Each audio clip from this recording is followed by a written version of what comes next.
Hello everyone, my name is Shiraz and I have Gautam Bhai with me, and today's topic is exhaust.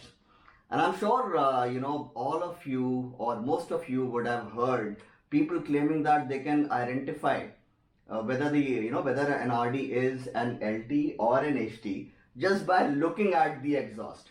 Okay, and I'll just give you a brief background as to why they claim what they claim. So they say that first of all, the flat end exhaust, that's an HT, and the exhaust with a slightly rounded, slightly tapered edge, just like it resembles the RX100's exhaust, that one is an LT. Okay, so the first correction would be, and Gautam Bhai here will correct me if I go wrong, there were three variants. The first variant came with the first lot of bikes from 83 to 84, almost overlapping into like the latter part of 84 and early part of 85. 85 was when the flat end exhaust came on the scene. So now the first type of exhaust, they had a slightly rounded edge to it. Okay, of course the end part of it.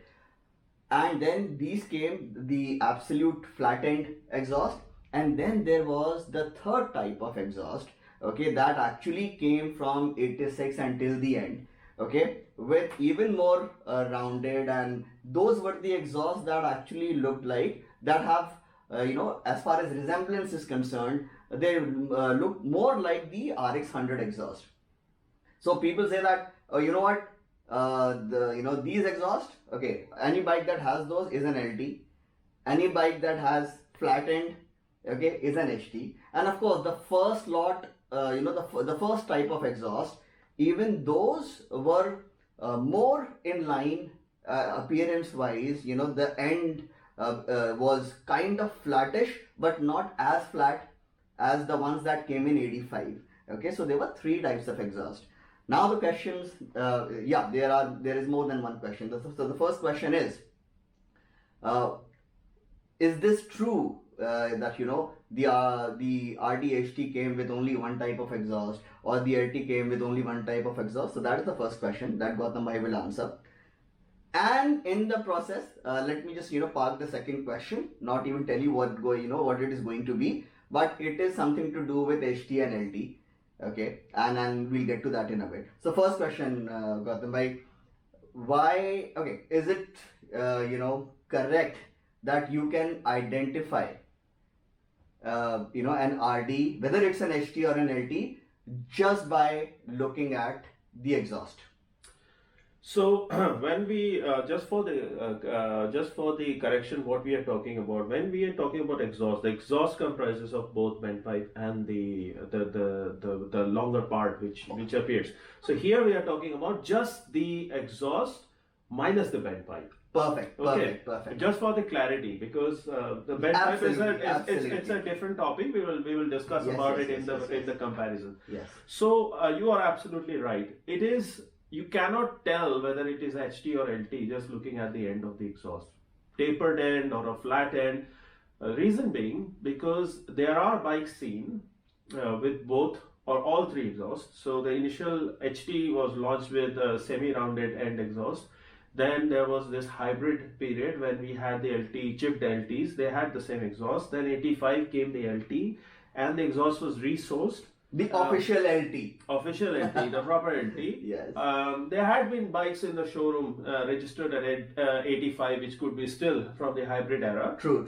But again, there is always an overlap in such cases. Absolutely. Yes. And then for a brief period, we see this extreme flattened exhaust, and then came the third and the last variant, which remained in production till the end. Any bike 86, 87, most likely you will see that fully rounded end exhaust, which, as you rightly said, resembles the appearance resembles of a RX100 or later 400 C and D. They had the same appearance, All right. Let's not get into technical. Because it would be we'll have 100 things to talk about. So your next question would be, why three variants? Why we had three variants? All right, I'll tell you what, Gautam Bhai. Okay, so the first question, like you answered. Okay, so yes, let me just hammer it to the viewers that no, you cannot, okay, determine just by looking at the exhaust whether it's an LT or an HT. Okay, having said that, just a quick recap. So the first lot, okay, until of course the chipped LTs.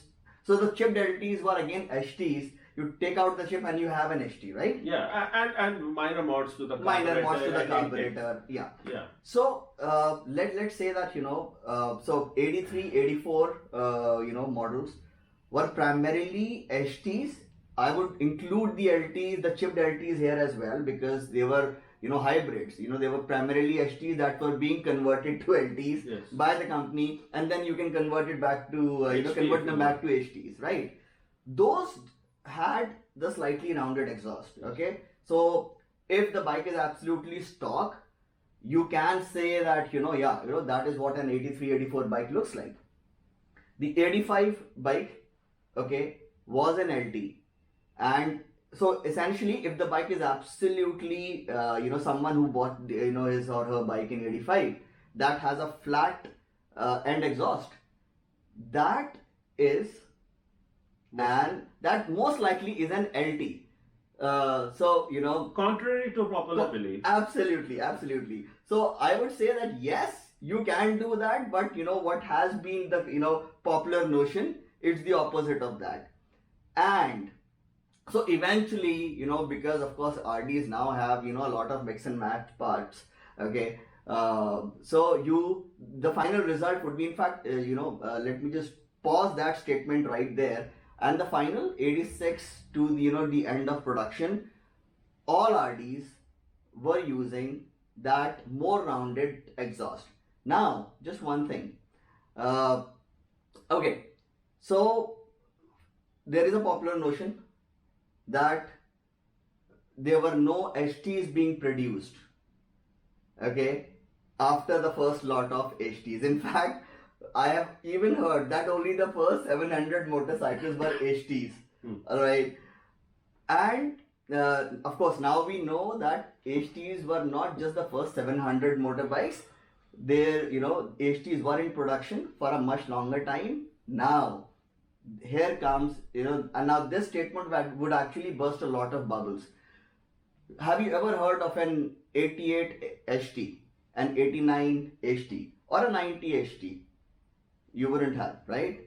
Why? Because although HT bikes were being produced, they were not being given to the civilians. Okay, so Escorts was producing LTs and HTs throughout. Okay, it's just that those HTs were given to I would just club all of them together. They were non-civilian bikes. Yes. They were given to the police and a couple of more government departments. Government departments would be the right term. Again, non-civilian motorcycles. Okay, so yes, and of course that a lot of bikes were auctioned, and so if you got yourself a police bike, that was an HT. Potentially. So basically what happened that from reliable sources of what people say, that some of the Delhi police bikes were LT. However, I'm from Lucknow, so most of the Lucknow bikes were HTs. And so I was fortunate enough to buy two almost brand new HTs from Directorate of Civil Defense of Lucknow. And they both had like 2,000 kilometers on clock. So from factory, they were almost like new. They ran in the bike for you. So they were purchased and they were stored for some exigency. But then thankfully that exigency never happened. Therefore, those bikes were unused. Wow. So that was my first encounter when I bought 89 bike.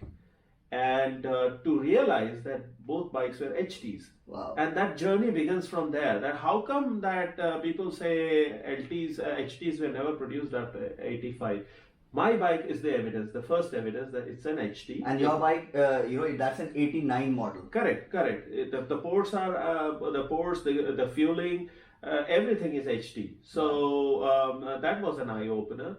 And as you rightly said, that if you purchase an auction bike, a police auction, or any other government department, then it can be both ST and LT. So The probability is, like you rightly said, that because Delhi police, just because they were more conscious about the fuel economy even back then. probably. Okay, yeah, okay, perhaps. I don't see any other reason. And they might have a better voice because being nearer to Faridabad, it would just a matter of a right True, going to the true. factory that what have you guys sold us? You Yeah, know, yeah. average acha nahi deti.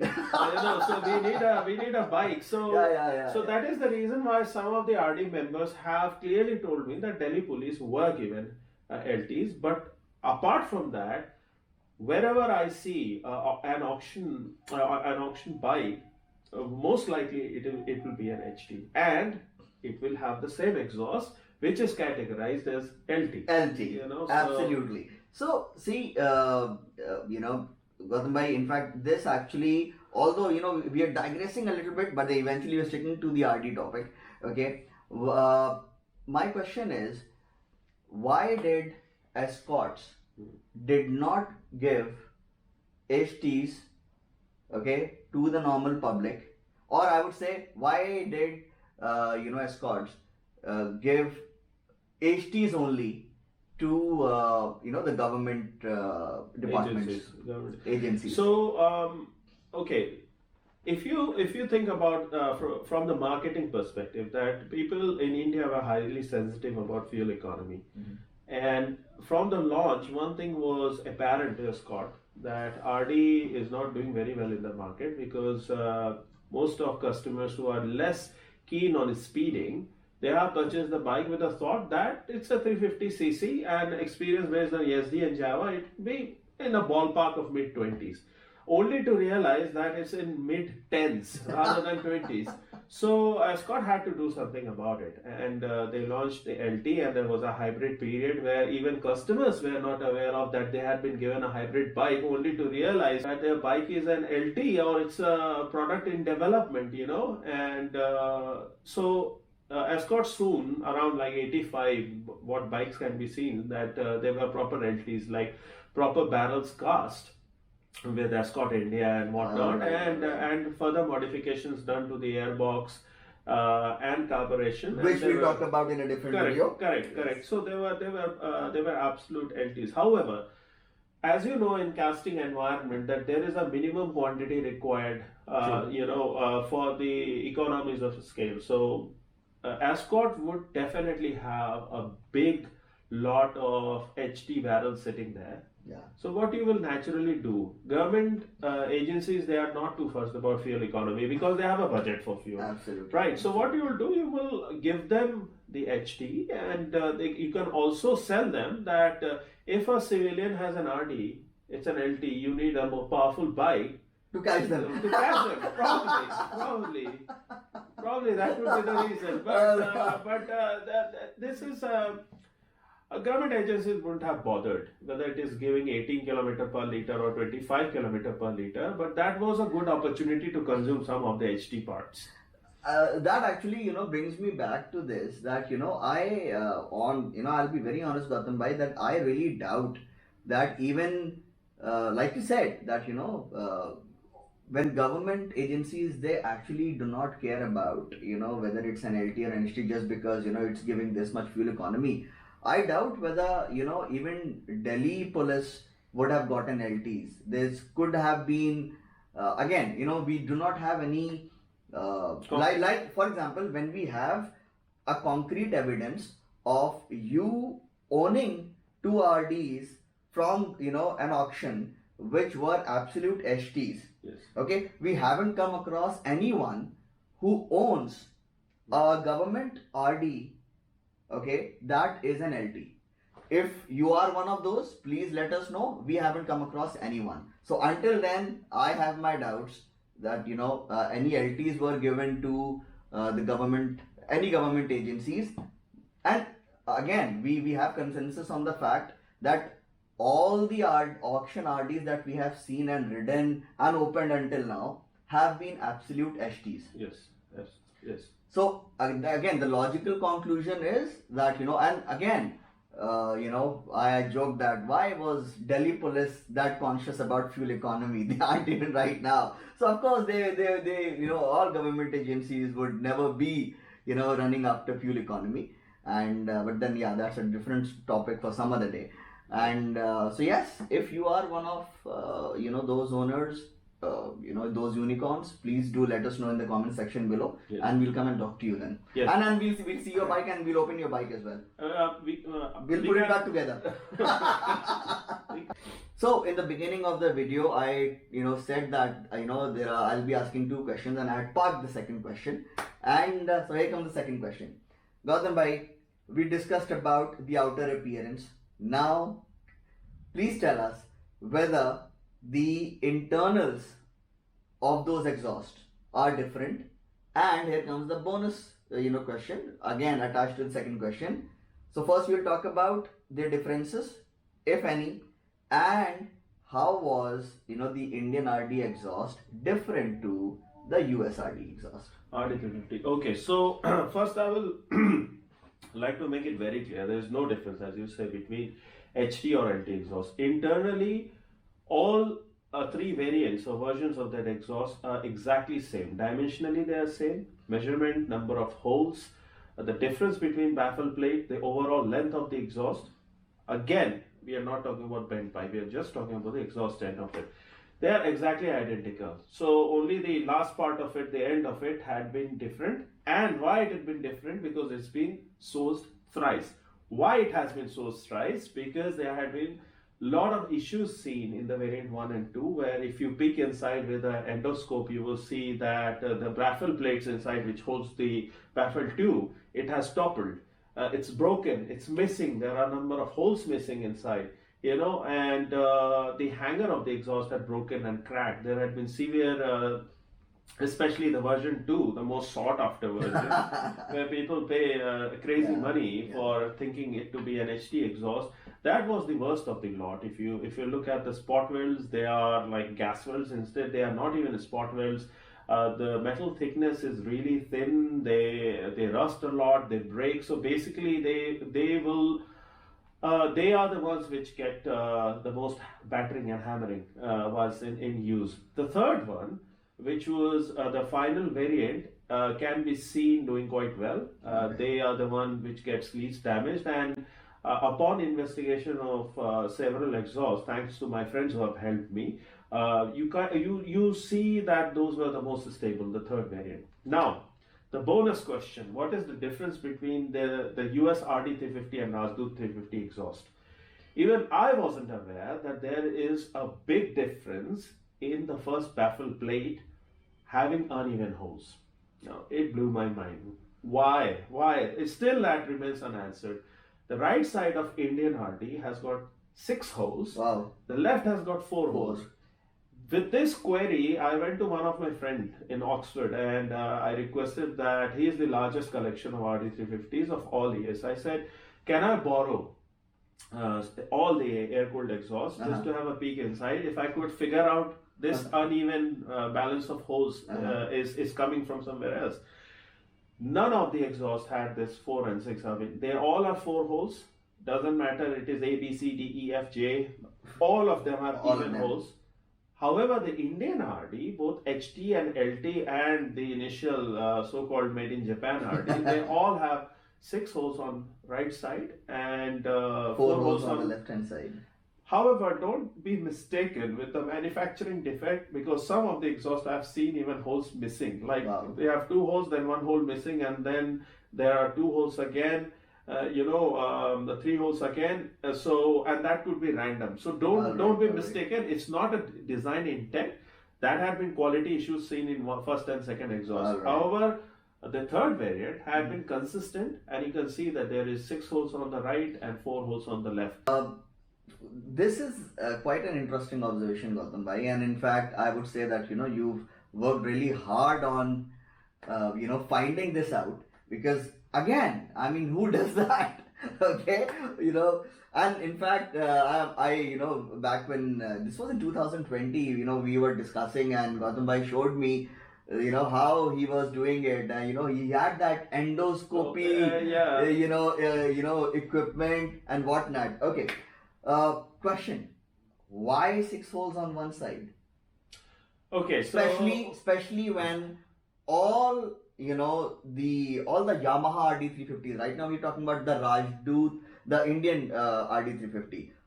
All RD350s, like you rightly said, okay, had equal number of holes. Four on the left side, four on the right side. Why six holes here? Okay, so first of all, I would like to give credit to one of my friend who helped me with the investigation during pandemic because everything was shut. He was on furlough, so he's from Mumbai. His Okay. name is Praveen, and he helped a lot. So I'm thankful to him because he went with the endoscope from bike to bike to several members requesting if he could have a peek inside the exhaust. He took all the measurements.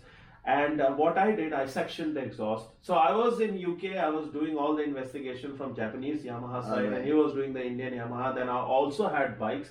So when I came back, I also looked into my own and other RDs which I have access to. So your question was that why there is this difference. So I don't have a technical manual published by, I haven't read from Escort or Yamaha, so as to speak. What could be the reason is that if you think about it, your right cylinder is doing a lot of work. It is producing power, then it is also transferring the power from the left cylinder to the crank bell, to the clutch bell, and its own power to the clutch bell. So if you compare the heat produced between the two cylinders, you will see the right cylinder is doing the most, it's doing the work in addition to what it is supposed to do. So, in general, what I have experienced and what I have seen from forums and people talking about, if you have a seizure on RD or you blow a hole in the piston, most likely, I'm not saying that It is the right one. certain, is the right one. So, one of the reasons, please, this is a request to members who are viewing this, that if you have any thought, as Shiraz bhai said, that please write it on your comment. What do you think? True. If you are from a product development environment like me, and if you know the reason, but what I think that when Escort were developing the Indian RD and trying to achieve that fuel economy target which they had, they might have encountered a lot of seizures on the right cylinder. And just to give that bit of extra protection, they might have eased the right exhaust a bit more. I would say that there is no room in the left because of the main stand stay. Hence, you take out the two holes and then you leave six. You won't do that. As an engineer, everyone has that little bit of thing in their mind that it has to be balanced. True. Yeah, if you feel the exhaust pressure, back pressure, exhaust flow, now you can feel it for yourself. You will see that the right one has a little bit extra pressure, because of the freedom of the flow. However, the left one, because it's got four holes, it might be slightly impeded or slightly it gets affected by the flow. But none of the Japanese Yamahas, when I looked into all the ACRTs, A, B, C, D, E, F, none of them have unequal holes. My question is, and I hate to interrupt, but my question is, eventually, okay, now when you say that, the right cylinder, okay, is doing more work. Yes. Okay, the right piston, the right con rod is doing more work. Crank. Yes, right. So now my question is, that remains the same, with all the other RDs as well. Yes. So why six holes here? As I said that one of the potential reasons could be due to the fuel economy. We were running a leaner mixture. We were running a leaner mixture. And our conditions are hotter. Yes, our conditions. Well, the ambient temperature, in a strict sense, doesn't have that much of effect. Again, it's another myth that people say that engines suffer a lot at hotter, but relatively 30 and 40, difference between 20 and 40. Of course, if you are running a vehicle in Siberia at minus 40, compared to running it in Middle East at 50, then that's a greater difference to talk about. But if you are talking about normal in Indian Indian scenario between 20 and 40, that's not a big difference which would lead to redesigning of an engine. That doesn't happen like that. Gautam, here I would like to ask a question. So, and we've all experienced that our RDs, in fact, we joke around that, we would only be riding our RDs in winters Yes. because they run very happily. Yes. Okay, and of course, the reason again is, I'm sure, you have more insights on that. The optimal operating temperature of an engine, all right, is, for example, the value is X. Okay, and in winters, okay, of course, the ambient temperature helps, our RD, or in fact any engine for that matter, any air cooled engine, okay, cool down.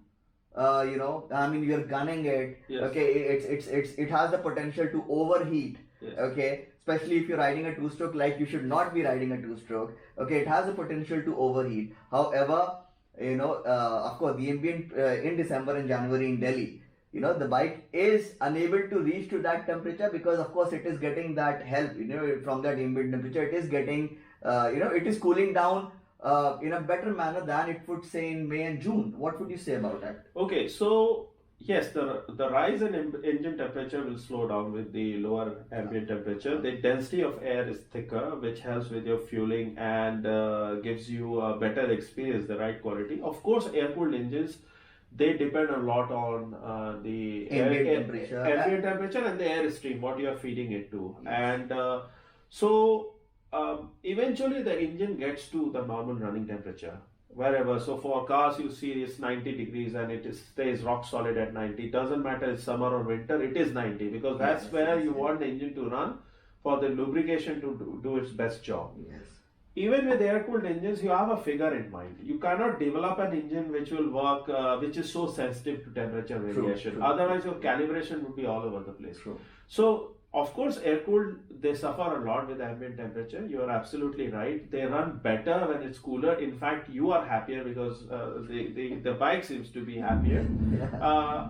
But if you are doing a back-to-back 1 hour ride, the top-end temperature eventually gets to where it wants to run. Okay, so yes, it will take longer. So it kind of gives you a feeling that the engine is running better in winters because it gets there after some time compared to summers. The sweet spot when your oil is thick inside, you're getting slightly better compression because of the thicker oil, and so the engine feels a bit peppy when it is cold. And once the engine temperature goes to 90 and beyond, 120 depending on how you ride the bike, the oil becomes really thin. And then you start hearing a lot of engine noise and and whatnot, and then you say the engine is hot.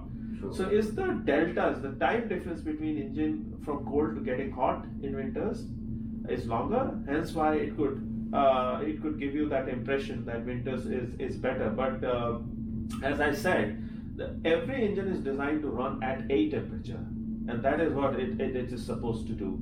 But yes, I agree to you that ambient air temperature has definite effect on air-cooled engines. And like always, when two RD enthusiasts start talking about RDs or anything, about motorcycles, we deviate and we digress, and we were talking about exhaust. So coming back to exhaust, okay. So let's do a quick recap for everyone. So there were 3 types of exhaust. Okay, there is no LT or HT exhaust per se. Okay, the internals, and when we say the internals of the exhaust, we are referring to that portion of the exhaust that begins after the bent pipe. Yes. Okay, so the full exhaust minus the bent pipe, we're talking about that portion. There are no changes in the LT or XE, or in fact all the 3 exhausts. Even I keep referring to an LT and HT exhaust, but then for you there are no differences in LT or HT or hybrid exhaust internals.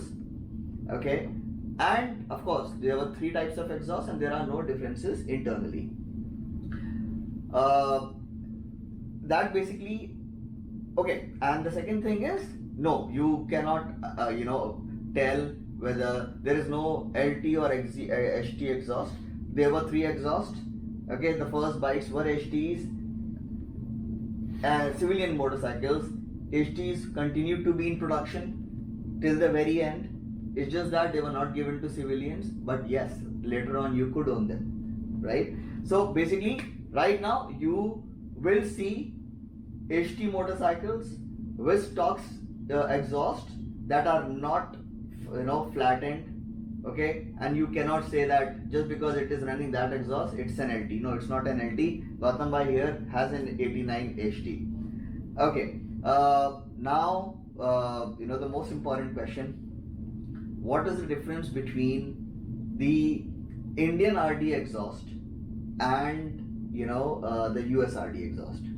Okay, so Rajdoot versus Yamaha. the biggest difference is in bent pipe length. Bent pipe length. Yes, day and night. The US RD350 or the Japanese RD350 had the shortest exhaust, header or bent pipe you can call it, and what experts say that it was done to keep the top end happy, because obviously for the speed requirements and average riding speed and whatnot, and it was a 39 PS bike. So if you take the US bent pipe, it's tiny compared to the massive Indian HTLT bent pipe. That is one of the biggest difference. Some people, they are quite keen to bolt on US 350 exhaust on their bike, and they go to such an extent to make holes on the chassis and do whatnot. The primary difference, if you look from the silhouette of the exhaust from outside, because of the footrest hanger coming from the bottom of the like RX100. Yeah, the front of the exhaust is slightly lifted. Yes. However, the difference from where you put the bed pipe to the exhaust, you have a coupler. From that in the end of the bike, there is no difference between Indian exhaust and the US exhaust. The baffle difference, the length is exactly same, negating the 6-hole and 4-hole. Okay. Mind you, negating the 6 or 4-hole. But here is a picture. You can see a dissection of an US exhaust, and you can see here that the distance between the baffles is exactly same what can be seen in India. You can tape measure it, and it's exactly the same. The holes, the position of the baffle, the length of the exhaust is exactly the same. The major difference is in bent pipe and number of holes in Indian versus US exhaust, as I said. But by all means, you can mix and match the whole exhaust assembly. If you have a US top end, then going for a US exhaust, it gives you that little extra peace of mind that you have got balanced holes on both sides. But then there is one important thing I would like to say here. There is a 10 years worth development, at least 7 years worth development. Yes. So your question that why RD350, when it went to 400, why did it have unbalanced holes? Why Indian exhaust had unbalanced holes? They could have used that knowledge, right?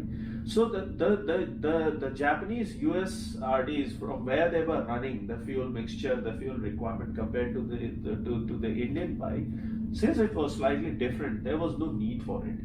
However, our requirements were so constrained that potentially we ended up with the unbalanced holes. So, to summarize, the exhaust section. If you have a US top end, you can use very well the US exhaust. But if you have a HT/LT, don't bother. There is a saying, there is a misconception, or there is a notion that HT/LT bed pipe length are different. I yet to see that, and it's not back-to-back comparison. You can get it wrong because of the complex nature of the shape. If you keep it side by side, in fact, your left and right, in fact, two HTs will appear to be slightly different in length. True. The correct way of doing it is volumetric measurement. You close one end, you fill it with a fluid, you fill fluid on the other, you measure the volume. That is the right way of comparing. True. So if you have a true LT, and if you think the bent pipe is different than HT, then by all means, prove it. We would like to learn. We would like to see. So to summarize, if you have a US top end, by all means go for the US exhaust. It will give you a better feel. It has got 4 holes on both sides. And however, if you have HT and LT, then as long as it's a complete exhaust system, not like intending to use US bent pipe with Indian exhaust, it won't fit anyway. So yeah, there is no difference between the three, and I would say not to waste crazy money looking for a flat end exhaust. it might give it bike that little shorter look, because as you Yeah, said there, in fact, when I saw those motorcycles with those flattened exhausts, yeah, I was like, this is looking like a small variant of RD. True. It looks like a smaller bike. Yeah. Okay. So I think from looking from the side, it might look like the exhaust is ending before the VO. Yeah, or somewhere. true. Just because it's a flat end. However, that we will come back to this topic, that the true RD350B had a slightly longer exhaust. Because of the emissions requirement, there were two major things done to RD350. The exhaust end, the last section where glass wool, it is slightly longer. But again, the baffle differences, the baffle distance between within the exhaust compared to A, B, HT, LT, they're exactly the same. And in fact, some of the 400s, 250, 400 CTE, they have also the same baffle distance. So Yamaha got this recipe right, and they were sticking to it. So that's a typical of engineering. Then once you get something right and it works, you don't change it. So you will see consistency when you compare all the exhaust A, B, C, D, H, D, L, T. You will see the baffles are exactly the same. The end part is slightly different. The bed pipe is slightly different due to the packaging of the exhaust has been lifted from the front. Yeah. However, the internals remain the same. Internal more or less remains the same, except that the 350B. Yeah. 350B, the baffle tube was slightly longer, and you can see that longer baffle tube carried into 400 and onwards. Alright. Because of the emissions, the glass wool section was longer, and almost like 4 centimeter, 40 mm. Alright. The width of the last section. That's the only difference. Otherwise, if you have a normal baffle, you can cut it, extend it, fit it into a B. That the model code is a 521. So if you have a 520 on Facebook, you will see a lot of people selling the European exhaust with 521. If it is 521, your baffle won't fit. The Indian baffle won't fit because it's too short. You have to modify the A baffle or Indian baffle, make it the last section longer, and you can. This compels me to ask you, how about the 360 /A exhaust? 360/A is they are short. They are like the baffle is same length as Indian HTLT, so they are exactly carryover.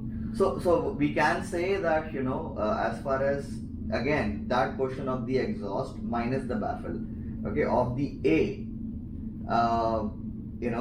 and the internals. In fact, let's stick to the internals. The internals are absolutely the same. Exactly the same, minus the holes. The difference. Minus the holes, of course, minus the holes. Otherwise it's same. I mean, if we can somehow clarify this imbalance of number of holes, then potentially we could get away by saying that you can use the 350A exhaust on in any variant, but till the time we have a crystal clear reason for it why imbalanced holes are there, I would say you stick with your variant. Right. Stick with your variant. If you have Indian top end, then stick with 4 and 6 holes. There could be some reason, maybe because of octane rating of fuel or the temperatures, as you rightly said, or the fuel economy. I won't put a 4-hole US exhaust. However, people might say now in the comment that I have a US exhaust and Indian HT. You are lucky. Carry on. But you cannot, fitting a one part on one bike doesn't represent the whole group of customers and the usage profile. Yes. Because you might be riding in Pune where you have most consistent air temperature. Go and ride in Ladakh, ride in Siachen, ride in the scorching heat of Rajasthan. Nail it, gun it at 160 kilometers per hour, then stop, let the engine soak the heat. You are not doing all that. So by poodling around on a RD350 with a US exhaust, if you claim that it works very well, badhiya chalta hai, you have to prove a lot. Absolutely. And just to let you all know, Gautam bhai has taken his RD to Ladakh and back, of course, in one piece. And I have done some serious mileage on RDs, and I used to do Delhi Lucknow 500 with one fuel stop, and I used to pin it at 130 constant. I was little naive back then. I didn't know the limitations of air-cooled engine, but But yeah, it's We've all done that. It's all about the durability at the end True, of the true, day. true. Whatever system you're putting together, True. some bikes cannot even cross the boundaries of the city. My question is that if you claim something, then prove it. It has to cater to every customer. That's what companies do. They True. just don't roll out on whim and fancies that it works and then I'm happy bunny. No, that doesn't happen. True. So that is I would like to conclude on exhaust, unless you have anything else. Oh yes, I do, Gautam bhai. In fact, we talked about the RD350A. Just a quick, we'll just not take more than 30 seconds. Okay. So the bent pipe of the 350A, Yeah. is it any different to the B or Indian? Yes, the bent pipe, massive difference between the USA and the European A and Indian bent pipe. The Indian bent pipe is much longer. All right. However, between A and B, whether it's European or US, I haven't seen that within that group there is a difference in length. All right. So you can still interchange, but 521, the major difference is, as I said, the end part of the exhaust. So it is slightly longer. So it kind of like, if you look from the side profile, compare it with the tire, you might see it to be Slightly sticking up. protruding, yeah. Yes, sticking so out, extreme end would be flattened exhaust from Indian so-called HT, yeah. which was truly an LT. Yes. And then that 521, the gap could be a good few inches, Yes. like 5 inches. And you heard Gautam bhai just said that the flattened exhaust, okay, were all LTs. Of course, he is referring to the civilian models. Yes. Right, because when HTs were being produced, were being given to many government agencies, and at that point in time, when you have one supplier producing, those flat end exhausts, so you would have HTs with those exhausts as well, but those would be again non-civilian models. Okay. Yes. So in fact, so also until now, I'm sure all you heard in the past many years that those flat end exhausts, that's the RD to get because that's the true HT. That's absolutely false. Okay. Number two, quality wise, Gautam, I just explained to you that the first ones, when Scott saw that they are getting complaints, they are they are getting rusted and n number of problems, they changed the supplier, they changed the vendor. The flat end exhausts were even crappier. Yes. Okay, so while the first one survived for almost 2 years, this one did not even last 1 year, and the third supplier, finally got it right, and those of course it continued for many more years comparatively. Yes, and so the last thing which I would like to say, because of the short length of the header or the bent pipe, ideally we shouldn't be mixing the HT top end with the US exhaust, because that's more to cater the 39 PS engine. So if you have HT LT, stick with the long bent pipe, and if you have a US top end, then stick with the US bent pipe. Makes sense. Because makes sense. then you're doing justice to the engine. Yes. Otherwise, you might be in a territory on your own where that long extra length of that bent pipe might be doing things which you're not even aware of. Maybe extra soot, maybe the ring life is compromised, maybe the engine is overheating, maybe the fueling goes wrong, because two-stroke is all about gas dynamics. Absolutely. So absolutely. your exhaust design, your intake should be spot on for the engine to perform at its sweet spot, at its best. So all I would say that if you have an Indian, go with Indian. If you have US, go with US. Doesn't matter where you are, and do the justice by having the correct bent pipe length. The end part of it you can mix and match. Even use 521 with the correct baffle length.